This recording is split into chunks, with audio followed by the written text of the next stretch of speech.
I wanted to take a minute to address my concerns with the current state of the hype around the Varginha, Brazil incident, which, let me prefix it by saying I think that the incident was real. It actually happened.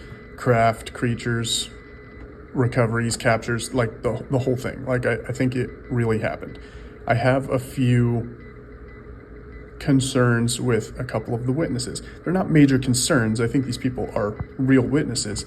I just don't know that I fully trust their rendering of the stories, especially how those renderings have evolved over time. If you take Carlos de Souza, who is the guy that saw the floundering aircraft crash, there are two elements of his story, which these are elements that have been there since the beginning. This is not an evolution, but there are two elements that I'm not certain that I buy. One, he claims to have picked up some foil-like material, crumpled it, it recovered its shape. Classic, right?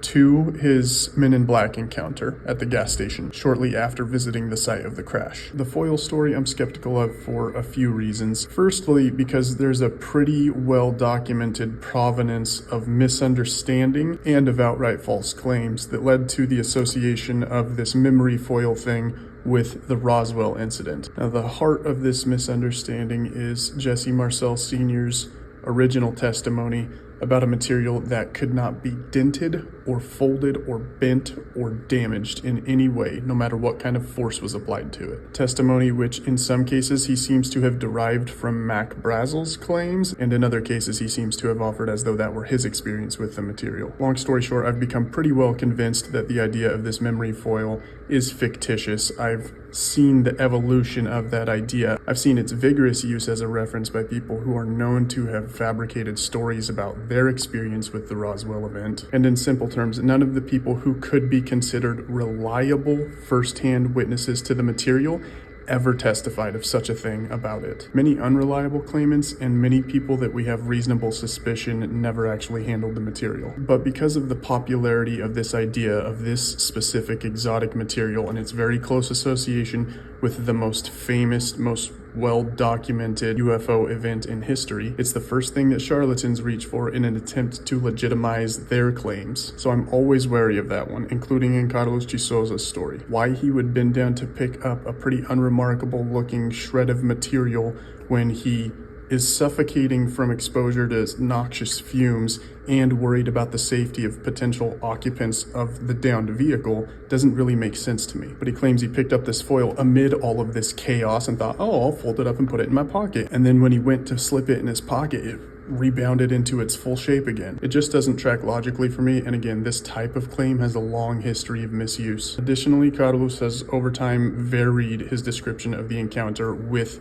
the officers at the site of the crash and with the Men in Black at the gas station. The exchange of words and actions in those two scenarios has been given quite differently at different points in time. That said, I think he actually did see the aircraft floundering and potentially even saw it crash, and potentially even went to the site of the crash and interfaced with the military there. I think he's probably an actual witness, but I don't necessarily trust his recounting of the details. Next, let's go to Dr. Italo Venturelli. His story is problematic for me because of how drastically it has evolved over time, and even including in recent weeks.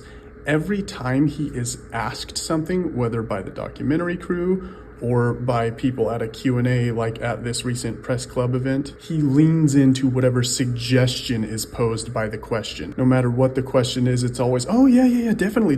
Like, that's how all of his answers start. Was there any psychic communication? Oh yeah, definitely.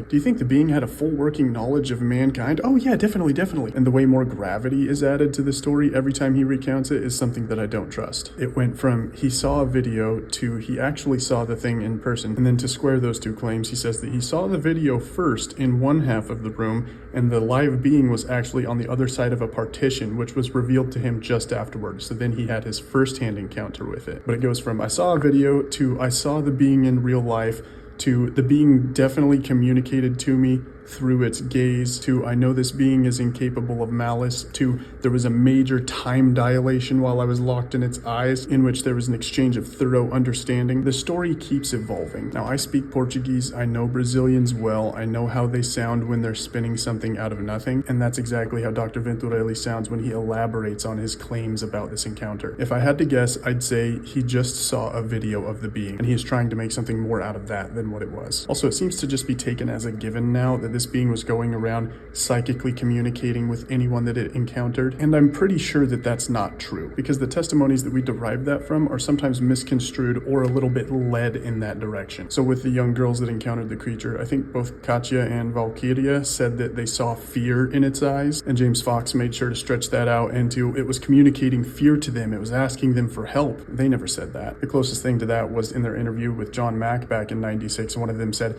it was as if it wanted to be taken out of that place. And then there's Dr. Venturelli, who James Fox and his crew fed leading questions to. Did you have any psychic communication? What did it communicate to you? And his earliest response to that was, its gaze communicated that it was tranquil and it knew what was going on, like someone who says, I'm okay, I'm well taken care of. That's what he actually said. And that was later expanded upon. But the thing is, we perceive the same kinds of signals of fear or tranquility from the eyes of a rabbit. And they're not noted for being particularly smart. And as far as I know, definitely not psychic. Anyway, I think the event was real. I think we're just seeing a slight mishandling of the facts and a slight overindulgence of trust in the purported witnesses. And this is exactly how we saw Roswell spin from one story into like 95 different stories. There are so many different versions of what happened, and I think you get there by making these same kinds of mistakes and not scrutinizing hard enough. All that said, everything that James Fox has done, including bringing these witnesses forward, is unambiguously a net positive, a huge positive, a much better advancement upon the truth than what anyone else has done for that case. So thank you, James.